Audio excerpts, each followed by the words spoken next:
Federico Arnaud es un destacado escultor uruguayo surgido durante la década del 90. Su obra se caracteriza por mantener una estrecha relación con la arqueología, especialmente vinculada a la historia americana y por un permanente rescate de la memoria individual y colectiva. La construcción mía es una construcción en determinado momento, durante todo ese periodo me interesó en la parte de construir como una especie de reconstruir una historia, ¿no? Creo que es difícil que alguien pase al lado de la obra y no le deje una huella, en algún sentido. Te podría decir que si yo a Federico lo dejo de ver durante, 20 años y no veo su obra y un día me cruzo con una obra de él dentro de 20 años, la voy a reconocer.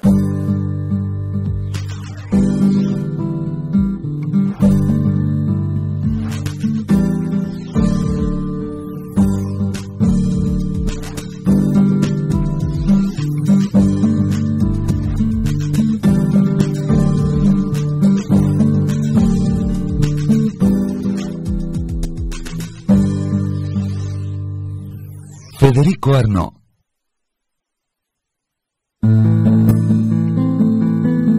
Federico Arnaud nació en Salto, Uruguay, en 1970. Sus raíces vascas provienen de su bisabuelo paterno, quien cruzó el océano Atlántico a mediados del siglo XIX para probar suerte en el sur del continente americano. El primer Arnaud que llegó en 1800 y poco, o sea, antes del 40. Aparentemente de polizón en un barco, tratando de evitar el servicio militar.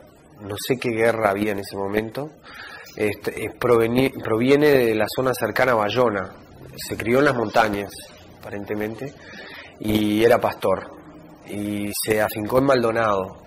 Luego vino su mujer, que era francesa, o vasca, no sé bien, pero de origen francés.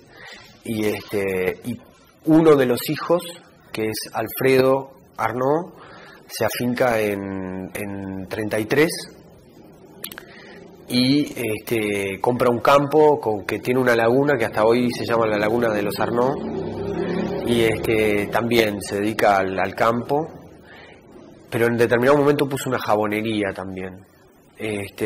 Y bueno, tienen 10 hijos con su mujer, y en determinado momento se separan, y bueno, y ahí se empieza a repartir toda la familia. Uno de esos hijos es mi abuelo, el Tata Bairo, que él vivía en la zona de Bella Unión y era cañero. Tras la muerte de su padre, cuando él tenía 5 años, Arnaud viajó a Francia con su madre y su hermana. Allí realizó sus primeras experiencias vinculadas al arte.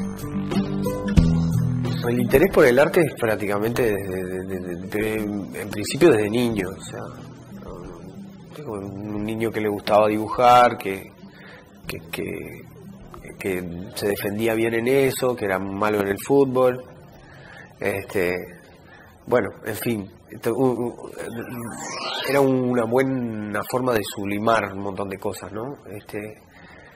Yo tuve una infancia un poco como cortada, es decir, un tiempo en Salto, jardinera, después un pedacito de escuela en Montevideo, después la adaptación en Francia, al idioma, a la cultura, también la vida como siempre un poco como exiliados, o sea, siempre con la idea de volver. Entonces con una conciencia desde niño, una conciencia política bastante anormal para la edad, porque bueno, era la situación en la que estábamos. Él conoce muy bien el mundo francés, desde toda su cultura, desde la televisión hasta todo lo que es vamos a decir, el perfume ese que tiene Francia, que es muy, muy particular, ¿no? Y yo lo conozco bien porque me crié también en ese ambiente.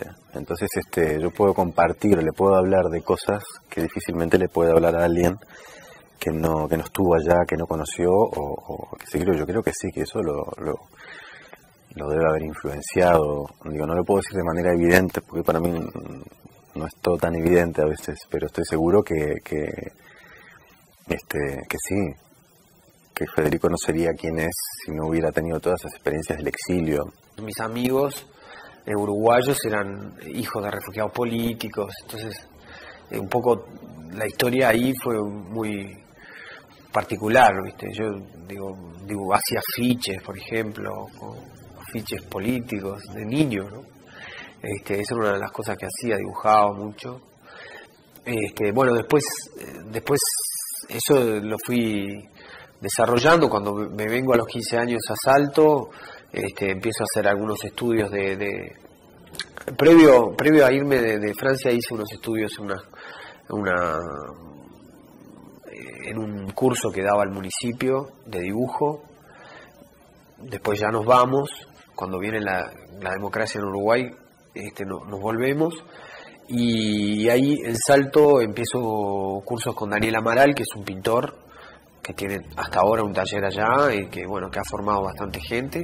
Después, cuando me vengo a Montevideo, me recomiendan 2 talleres, que era el taller de Clever Lara y el de Nelson Ramos. Estoy un tiempo en el taller de Nelson Ramos y luego finalmente me quedo en el taller de Clever. Clever Lara es un pintor uruguayo que tiene una obra interesante, muy buena, pero aparte es muy buen docente, es un tipo que trabaja mucho. En Uruguay, Arnaud cursó estudios orientados hacia las artes plásticas en la Escuela Nacional de Bellas Artes y pedagógicos en el Profesorado de Comunicación Visual.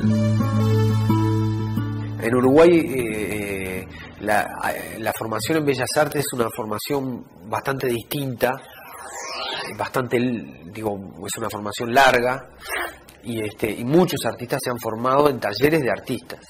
O sea, hay muchos artistas que dan clases de forma particular y muchos artistas se han formado con otros artistas, ¿no?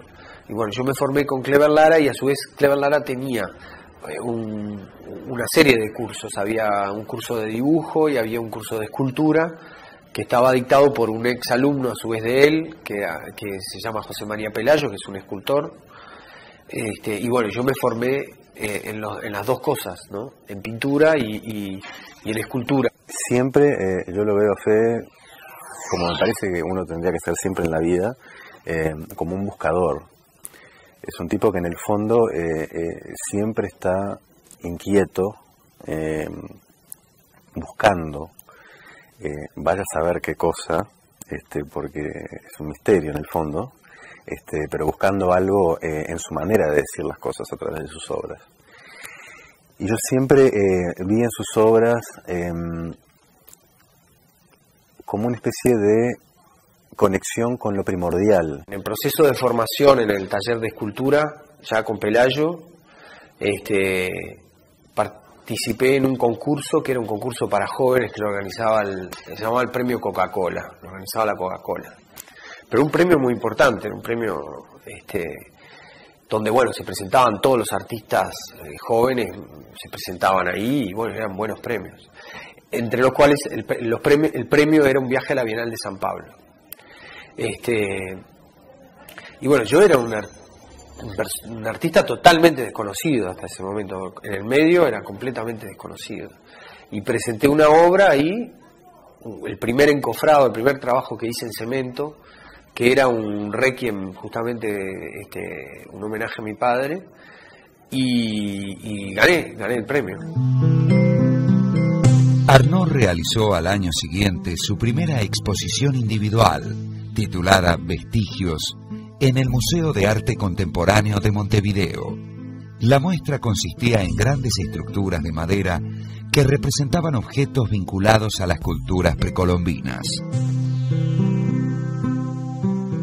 En aquel momento yo estaba muy influido por la idea de tratar de generar un arte latinoamericano. Entonces me basé mucho en una especie de arquitectura funeraria que tenía... Funeraria, se puede decirle funeraria porque parecían vestigios arqueológicos, ¿no? Bueno, de hecho la exposición se llamaba Vestigios. Y tenía una estructura que podía tenía mucho que ver con lo que eran las culturas precolombinas. Yo tenía una gran fascinación por las culturas precolombinas, ¿no?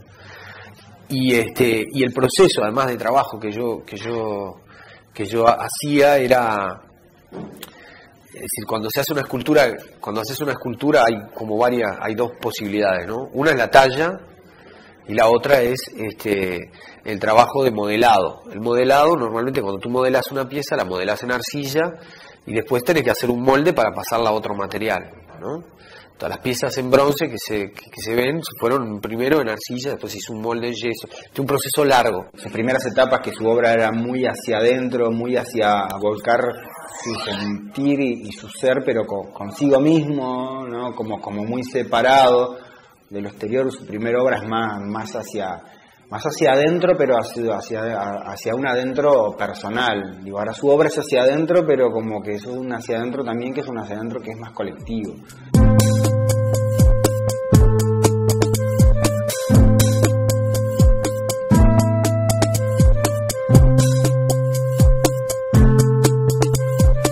La siguiente etapa en la carrera artística de Arnaud estuvo determinada por un viaje a México, en el que se sintió especialmente atraído por el estilo barroco de las construcciones virreinales.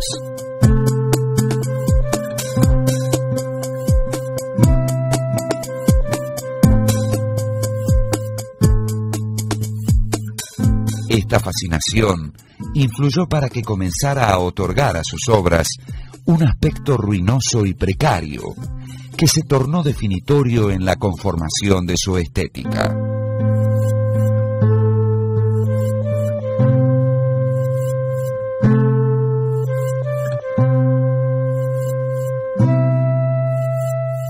Tomé la idea de retomar todo lo que sería la arquitectura religiosa del barroco, ¿no? La manera en que se estructura, ¿verdad? Que es como una especie de escenografía, realmente es como una escenografía de todo punto de vista, ¿no? Incluso, por ejemplo, una característica del barroco es una especie de engañe al ojo, de trompe-l'œil, ¿no? En el cual, por ejemplo, en el techo de la iglesia se pinta la continuación de la iglesia, ¿no? Es decir, hay recursos que son súper escenográficos, porque la idea justamente era una idea de propaganda, ¿no? Pero bueno, todo eso en la cultura mexicana está transformado, está mestizado, y realmente ahí uno siente verdaderamente lo que fue ese proceso, que fue un proceso violento, pero en el cual, bueno, de alguna manera la gente se agarró de esos símbolos, de esa religión, del catolicismo, se agarró para sobrevivir. Él se maneja mucho con símbolos.